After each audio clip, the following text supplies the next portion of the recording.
dipersembahkan oleh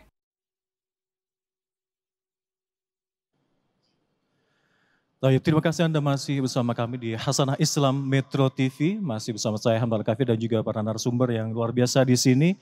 Kami akan menuju ke Ibu Nani terlebih dahulu. Melihat pentingnya pemahaman halal khususnya bagi perempuan Indonesia ini.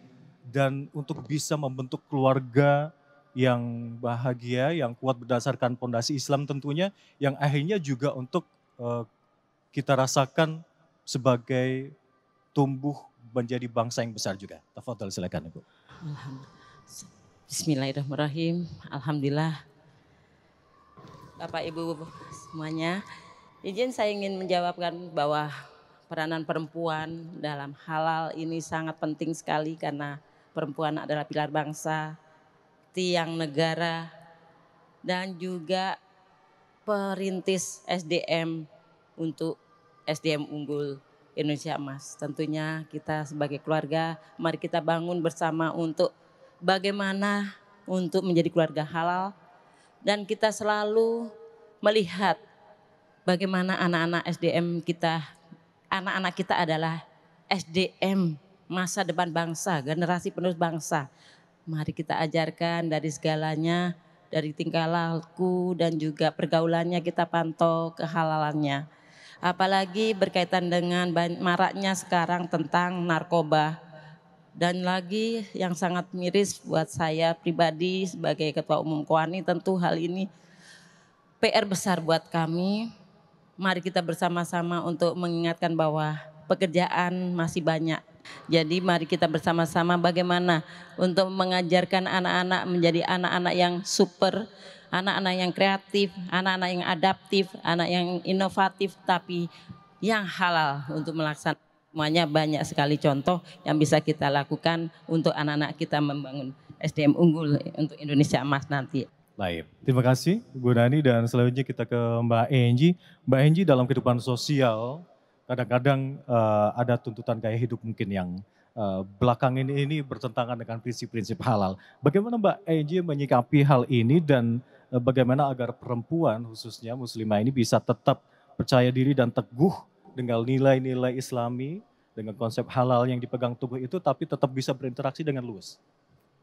Sebenarnya yang halal-halal aja enak dan nikmat kok.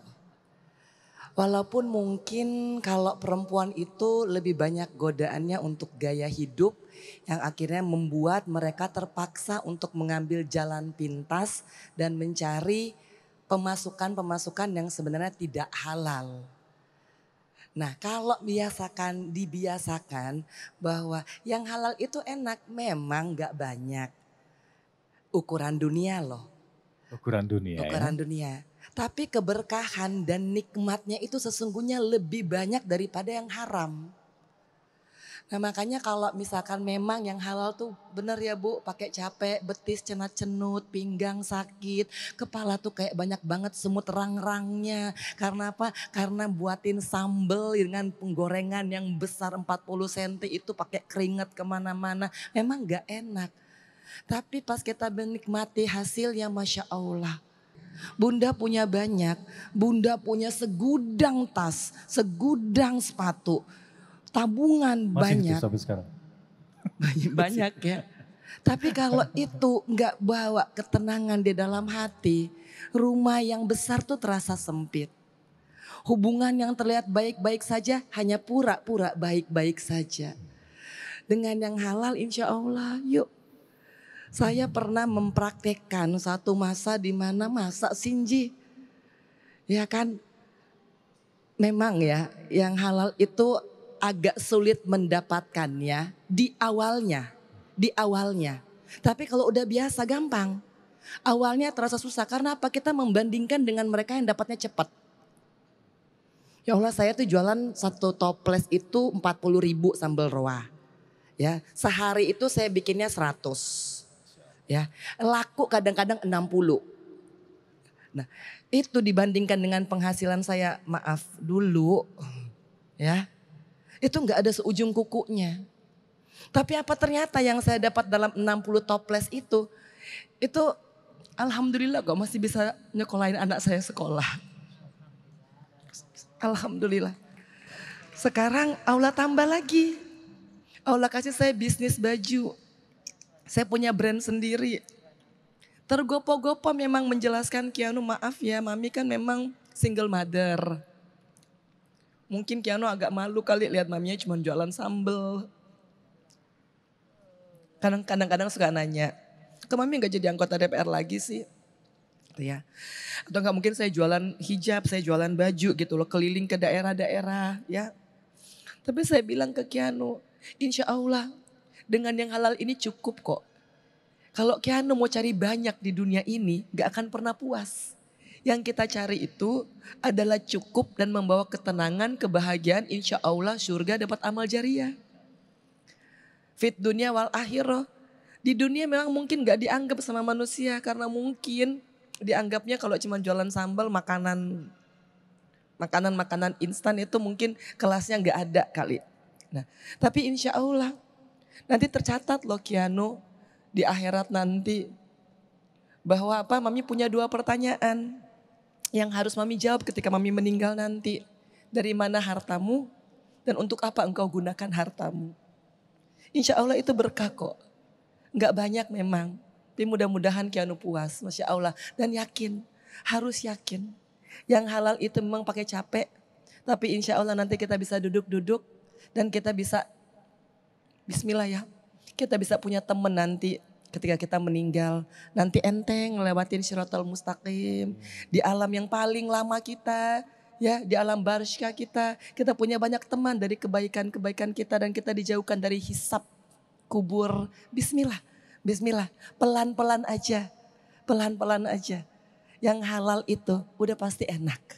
Akhirnya, awalnya mati-matian memang.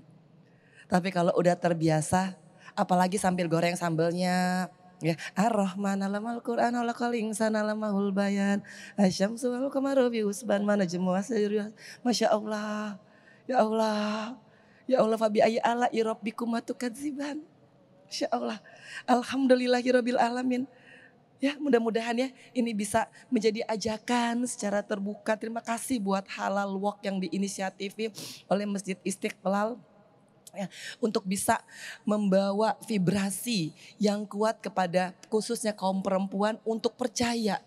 Untuk percaya, enggak usah lihat rumput tetangga. Percaya aja. Yang halal itu insya Allah berkah fit dunia wal akhirah. Amin. Baik, syukran jazilan. Mbak Enggi, dari sosok beliau ini kita banyak belajar bagaimana beliau istiqomah dalam Islam dengan nilai-nilai Islam dan khususnya dalam menjaga syariat dan kehalalannya. Semoga terus istiqomah dan selalu menjadi inspirasi bagi kita semua Mbak Enggi. Syukran jazilan. Dan kita ke Mbak Neneng sebelumnya. Mbak Neneng dalam karya-karya Mbak Neneng, bagaimana Mbak bisa menyentuh dalam karya-karya Mbak nilai-nilai halal itu? Saya selaku penulis novel di sini ya sangat mendapat kehormatan ya dari Istiqlal Halal Walk ini ya karena keterkaitan dengan literasi halal yang di sini adalah sesuatu yang menyehatkan dan dia bisa memberikan indikasi pertumbuhan yang baik. Seperti itu. Mungkin kalau kita sebagai seorang perempuan yang notabene mungkin seorang ibu itu akan sangat menentukan tumbuh kembang lahir batin seorang anak. Jadi kami atau saya selaku penulis merasa sangat konsen sekali dan fokus sekali untuk perempuan-perempuan Indonesia khususnya untuk bisa merumuskan hal-hal yang terbaik dalam artian mungkin dikaitkan dengan halal ini itu bisa bermanfaat untuk generasi bahkan juga untuk bangsa ini. Lahir batin. Lahir batin. Iya. Jadi keterkaitan halal itu memang untuk lahir batin. Bisa dielaborasi lebih jauh, Mbak. Dalam artian kalau untuk lahir, misalkan makanan yang dikonsumsi, tidak semua yang halal itu mungkin menyehatkan. Oke, mungkin sekarang lagi trennya anak-anak dengan penderita penyakit diabetes. Itu diakibatkan minuman mohon maaf, itu yang tidak terkontrol, yang mengandung zat-zat yang berbahaya untuk anak-anak. Dan itu terjadi di masyarakat akar rumput. Dan itu terjadi di lingkungan terdekat kita. Bagaimana seorang perempuan, dalam hal ini seorang ibu, harus benar-benar aware ya terhadap itu semua. Mungkin Amin, gitu ya Mas ya. Semoga itu bisa menjadi jariah Ya, pahala dari betul. Mbak Neneng sendiri ya. Iya. Karena terus menginspirasi lewat Iya. tulisan-tulisan. Artinya perempuan itu adalah ujung tombaknya pembangunan. Pembangunan bangsa ini ujung tombaknya di perempuan dan keluarga. Ini kan tema kita perempuan dan keluarga. Keluarga itu yang menjadi satu ya tadi ujung tombaknya untuk pertumbuhan pembangunan bangsa kita Dimulai secara dari skup paling keseluruhan. kecil sendiri adalah Al-Ummu Madrasatun Ula ya. Iya. Al-Ummu, ibu adalah seorang pendidik atau guru bagi keluarganya dan Iya, anak-anaknya. itu dia. Baik, terima kasih Mbak Neneng. Kita ke Pak Eko Sama-sama, sendiri ya. terkait dengan ekonomi yang di Indonesia ini sendiri. Bagaimana konsep halal ini memberikan sumbangsih dalam memperkuat perekonomian di tanah air? Sebenarnya bicara ekonomi syariah itu jangan susah-susah. Tadi Bu Neneng sudah menyebutkan gitu. Ekonomi syariah bisa dipahami dari rumah tangga. Karena sesungguhnya kalau teman-teman yang belajar teori ekonomi artinya rumah tangga sebenarnya. Bagaimana rumah tangga membuat keputusan sebenarnya. Nah, keputusan yang seperti apa? Keputusan yang tadi Mbak Enji sampaikan gitu. Keputusan yang memperhatikan nilai-nilai. Karena kita umat muslim, kemudian kita ingin menjaga generasi kita akan menumbuhkan generasi kita. Maka kita berpikir sebagaimana seharusnya seorang muslim memperhatikan yang halal. Dan itu peran ibu, peran wanita di dalamnya sangat krusial. Bayangkan Bapak Ibu pagi ini, saya bayangkan situasi pagi hari Bu, di rumah tangga nih. Bangun tidur, sholat subuh, misalnya habis sholat subuh, kita ingat gitu sama orang tua. Orang tua kita hari ini makan apa ya gitu kira-kira. Itu kan sepertinya bakti seorang anak terhadap orang tua, tapi sebenarnya itu juga ada punya nilai ekonomi gitu. Ketika oh ya orang tua ini kita belikan, kita kirimkan misalnya paket makanan misalnya hari ini, itu kan kita berpikir ekonomi, kita juga menghidupi orang yang menjual paket makanan itu, UMKM kita juga membahagiakan orang tua. Jadi nilainya plus gitu, tadi yang Mbak Enji sampaikan. Lalu kemudian habis berpikir itu kita ingin olahraga misalnya. Ingin olahraga kita ingin pakai baju seperti apa sih ketika keluar? Apa baju yang tidak syar'i atau yang syar'i itu kan pilihan ya, pilihan ekonomi gitu. Tapi Mas Alka, pilihan itu menjadi besar ketika kita bicara nasional gitu, bisa bicara negara gitu. Karena penduduk kita mayoritas muslim, peduli sama halal. Insya Allah yang mudah-mudahan, peduli sama halal. Nah Indonesia ini negara dengan penduduk muslim yang terbesar kedua sekarang di dunia. Kita udah terlalu terbiasa merasa makanan kita halal. Padahal tadi Bu Neneng sampaikan, lihat-lihat dulu gitu ya, apa iya gitu ya. Dan kita punya potensi yang luar biasa. Jangan sampai kalah. Kalau kita lihat di global, Mas Alka, Cina misalnya, itu produsen kain atau modest fashion ya, pakaian halal, pakaian muslim gitu ya, paling besar ke Timur Tengah gitu. Kenapa bukan Indonesia gitu? Kemudian Thailand misalnya, Thailand itu produsen makanan halal yang luar biasa besar gitu.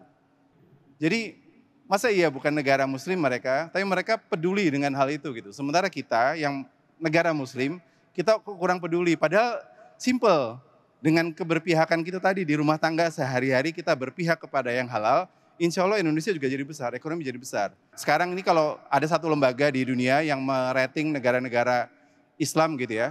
Sekarang itu kalau untuk modest fashion kita nomor 1 di dunia, gitu, rankingnya gitu. Tapi kan kita masih merasa belum maksimal juga di kita sendiri, ya belum maksimal. Jadi itu potensi masih luar biasa besar. Potensi itu luar biasa, karena itu kami sangat mendorong ekosistem halal ini terus kita kembangkan. Baik, ya pemirsa. Hasanah Islam Metro TV akan kembali untuk Anda. Usai jeda berikut tetap bersama kami.